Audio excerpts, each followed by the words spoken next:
រដូវក្តៅបានឈានចូលមកដល់ទៀតហើយតើគួរជ្រើសរើសយកម៉ាស៊ីនត្រជាក់ប្រភេទណាដើម្បីបង្កនូវភាពងាយស្រួលនៅក្នុងការប្រើប្រាស់ក៏ដូចជាផ្ដល់នូវផាសុកភាពដល់លោកអ្នក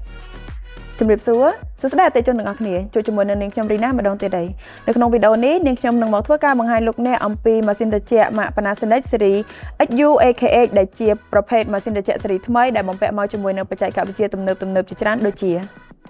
ជាមួយនឹងបច្ចេកវិទ្យា Nano EX Generator Mark III ដែលមានសមត្ថភាពអាចបង្កើតនៅ Radical Hydroxide បានរហូតដល់100 ដងបើធៀបជាមួយនឹង Nano E Technology ដែលមានសមត្ថភាពនៅក្នុងការកម្ចាត់នៅសារធាតុមិនល្អក៏ដូចជាក្លិនមិនល្អបានលឿនជាងមុន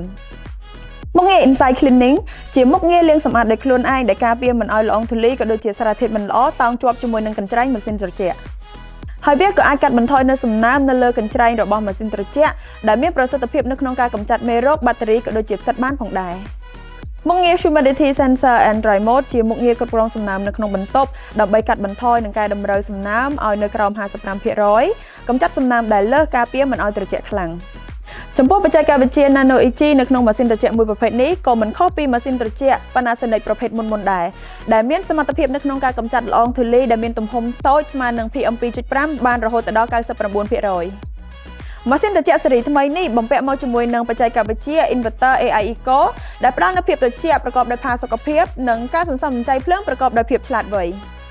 រដ្ឋពិសេសលោកអ្នកក៏អាចគ្រប់គ្រងបញ្ជាក៏ដូចជាតាមដាននៅព័ត៌មានផ្សេងៗក៏ដូចជាកំហុសរបស់ម៉ាស៊ីនត្រជាក់របស់លោកអ្នកតាមរយៈទូរស័ព្ទដៃនៅក្នុងកម្មវិធី Comfort Cloud App របស់ Panasonic បានផងដែរបើសិនជាលោកអ្នកចាប់អារម្មណ៍ម៉ាស៊ីនត្រជាក់មួយប្រភេទដែលនាងខ្ញុំធ្វើការបង្ហាញនៅខាងលើនេះលោកអ្នកក៏អាចរកជាវបាននៅគ្រប់បណ្ដាសាខាទាំងអស់របស់ក្រុមហ៊ុន Sumsimico អរគុណសម្រាប់ការតាមដានទស្សនាវីដេអូមួយនេះជួបជាមួយនៅនាងខ្ញុំនៅវីដេអូក្រោយ